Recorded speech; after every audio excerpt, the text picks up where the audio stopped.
আর জান্নাতের দরজা উন্মুক্ত করে দিয়ে দেয়। সুবহানাল্লাহ। জান্নাতের দরজা উন্মুক্ত, জাহান্নামের দরজা বন্ধ।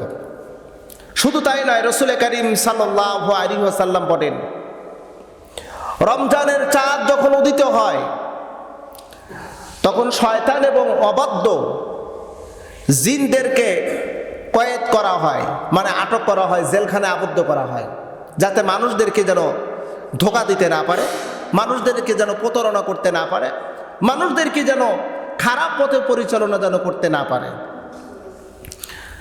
কথাটা খুবই কিন্তু ইন্টারেস্টিং। রমজানের চাঁদ উদিত হবে, এই জিন শয়তান, জিন এবং শয়তানদের মতো অবাধ্য জিনদেরকে আল্লাহ পাক আবদ্ধ করেন, জেলখানার ভিতরে রাখেন। এখন অনেকেই প্রশ্ন করতে পারেন, হুজুর বুঝলাম যে জিন এবং শয়তানকে আল্লাহ পাক জেলখানার ভিতরে আবদ্ধ করে রাখে, কিন্তু এই রমজান মাসেও কিছু সংখ্যক মানুষ পাপ কাজ করে, কবিরা গুনাহ করে। রমজান মাসেও অনেক মানুষ গুনার সময়ের কাজের সাথে সম্পৃক্ত থাকে। তাহলে এইটার ব্যাপারে কি? শয়তান তো বুঝলাম শয়তানে আটক করা হয়েছে, জেলখানার ভিতরে আটক করে রাখছে, কিন্তু এরা যে খারাপ কাজগুলো করে, এই কাজগুলো কে করাচ্ছে? এর প্রশ্নের জবাব আছে। জবাবটা হলো, শয়তান এমন ব্যক্তিকে চাবি মারছে যে এক চাবিতে 1 বছর খারাপ কাজ করবে। এমনও কিছু ব্যক্তিকে চাবি মারছে এক চাবিতে 6 মাস, ও 6 মাসে খারাপ কাজ করতে থাকবে। এমনও চাবি মারছে 5 বছর 10 বছর, দ্বিতীয়বার ওই শয়তান ওর কাছে আসার প্রয়োজন হয় না। কারণ মানুষের অন্তরের ভিতরে একটা শয়তানি নফস আছে, নফসে আম্মারা, এটা হলো শয়তানি নফস। এই নফসের ভিতরে যদি একবার শয়তান কোনো মতো যদি ঢুকতে পারে আর ওরে যদি একবার চাবি মেরে দেয়, তাহলে অবিরাম গতিতে চলতেই থাকবে। আমি এভাবে আর একটা দৃষ্টান্ত দিতে পারি। এই যে আমার আপনার চোখের সামনে দেখা যায় ফ্যান, অনেকগুলো ইলেকট্রিক ফ্যান আমরা দেখতে পাচ্ছি। এই ফ্যানের সুইচের মধ্যেই সব কিছু, ফ্যান ঘুরতেছে। হঠাৎ করে যখন সুইচ অফ করে দিবেন, সুইচ যখন অফ করলেন, বন্ধ করলেন, সঙ্গে সঙ্গে কি ফ্যানের পাখা বন্ধ হয়ে যাবে না কিছুক্ষণ ঘুরতেই থাকবে? কিছুক্ষণ ঘুরতে থাকবে। দেখেন ইবলিস কত প্রকার, শয়তান কত প্রকার।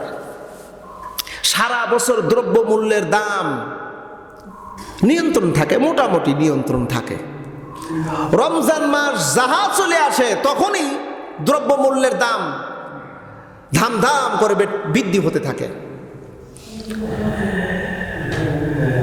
মানে সারা বছরের ব্যবসা 1 মাসে করে নেবে।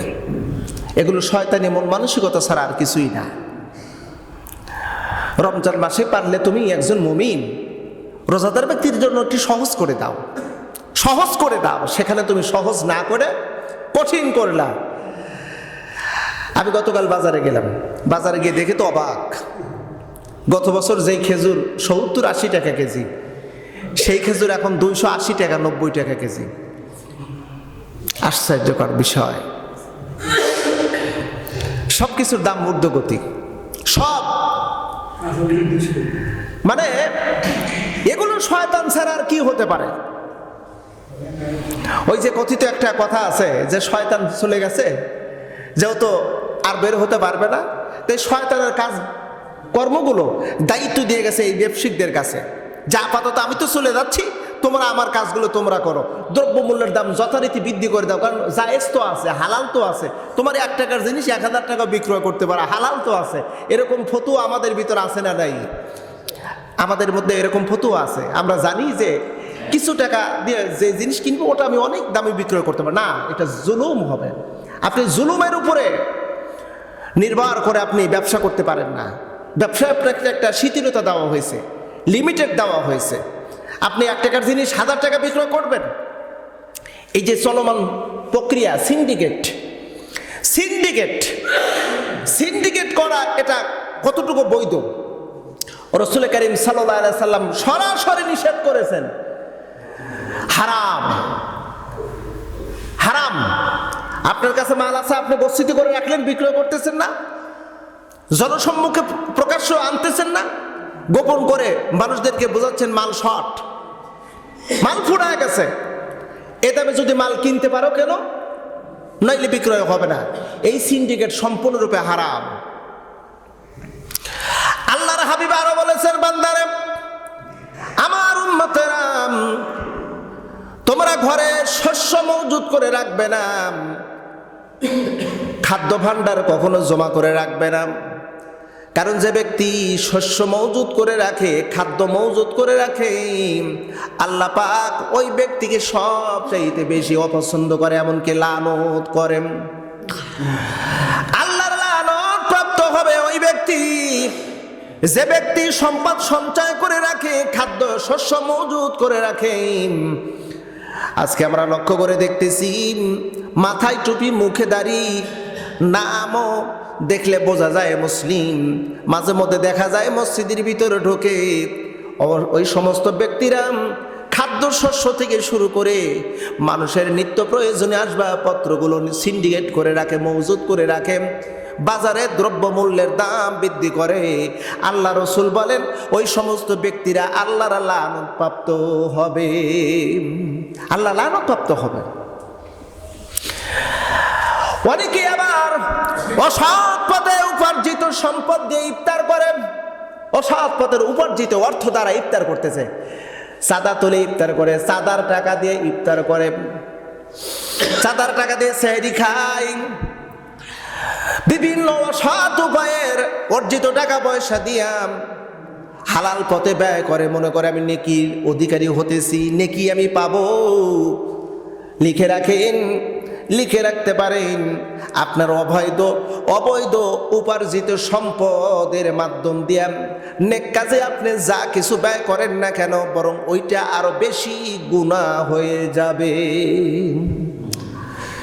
আমরা জানি বিসমিল্লাহ, প্রতিটা কাজে বিসমিল্লাহির রহমানির রহিম বলা সুন্নত, প্রতিটা কাজে বিসমিল্লাহ বলা কি সুন্নত।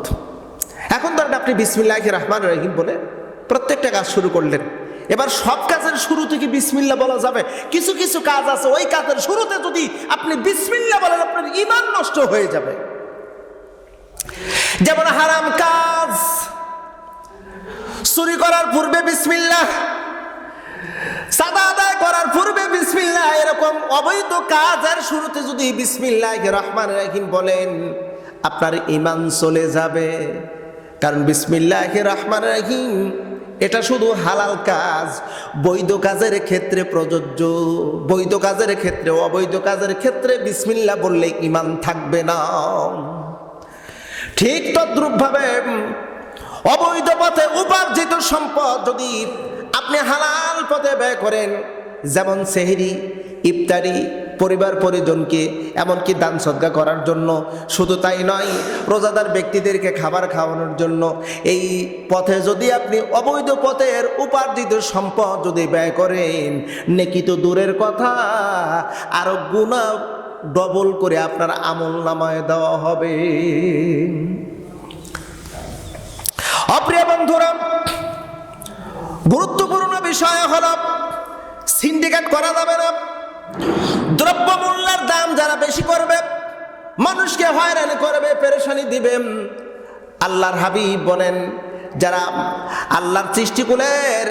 আল্লাহর সৃষ্টিকুলকে যারা কষ্ট দেবে, আল্লাহর সৃষ্টিকুলকে যারা জুলুমের ভিতরে রাখবে, যারা পেরেশানির ভিতরে রাখবে, ওদের যত ইবাদত বন্দিগি থাকুক না কেন, কোনো ইবাদত বন্দিগি আল্লাহর দপ্তরে কবুল হবে না। কারণ ওই সমস্ত ব্যক্তিরা জালিম হিসেবে আল্লাহর কাছে পরিচিত লাভ করেছে।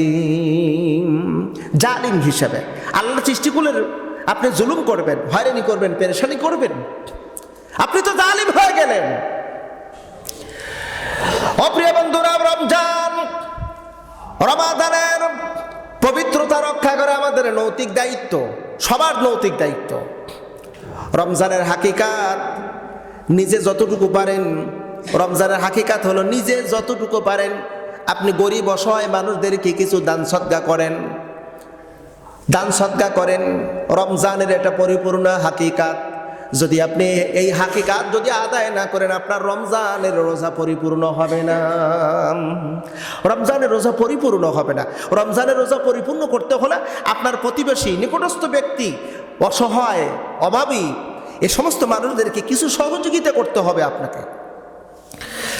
যদি আমরা গতকাল থেকে এমনকি ইতিপূর্বেও জেনেছি, আল্লাহ রাসূল বলেন, তুমি রোজাদার ব্যক্তিকে ইফতারি করাও, যদিও এক গ্লাস পানি অথবা একটা খেজুর দ্বারা হলেও তাকে ইফতারি করাও। এতে আল্লাহ পাক কি খুশি হবেন? খুশি হবেন হলো ওই রোজাদার ব্যক্তি রোজা রেখে যত সওয়াব অর্জন করেছে ওই পরিমাণ সব আল্লাহ তোমাকে দান করবে। রোজাদার ব্যক্তির এক বিন্দু একটা নেকিও তার কমতি করা হবে না। অপ্রিয় বন্ধু, রোজার হাকিকত আদায় করুন। আসুন নিজেদেরকে ইসলাহ করে নেই, রোজার হাকিকত আমরা আদায় করি। আল্লাহ আমাদের তৌফিক দান করে। সকলে পড়ুন আমিন। আর একবার জবান খুলে পড়ে নেন না একটু আমিন। কোরআন নাজিল করা হয়েছে রমজান মাসে। কোরআনের গুরুত্ব আর রমজানের গুরুত্ব, দুই গুরুত্ব এক জায়গায়। যদিও এখানে বলা হয়েছে কোরআন নাজিল করা হলো রমজান মাসে, উদ্দেশ্য হলো বান্দাকে সঠিক পথে পরিচালিত করা এবং সুস্পষ্ট এটি একটি হেদায়েতের কিতাব, সত্য মিথ্যার পার্থক্যকারী। তাহলে সুস্পষ্ট বর্ণনা হলো কোরআন, হেদায়েতের বাণী, সত্য মিথ্যার পার্থক্যকারী। মানুষদেরকে সঠিক পথে পরিচালনা করার জন্য কোরআনের বিকল্প আর কিছুই নেই।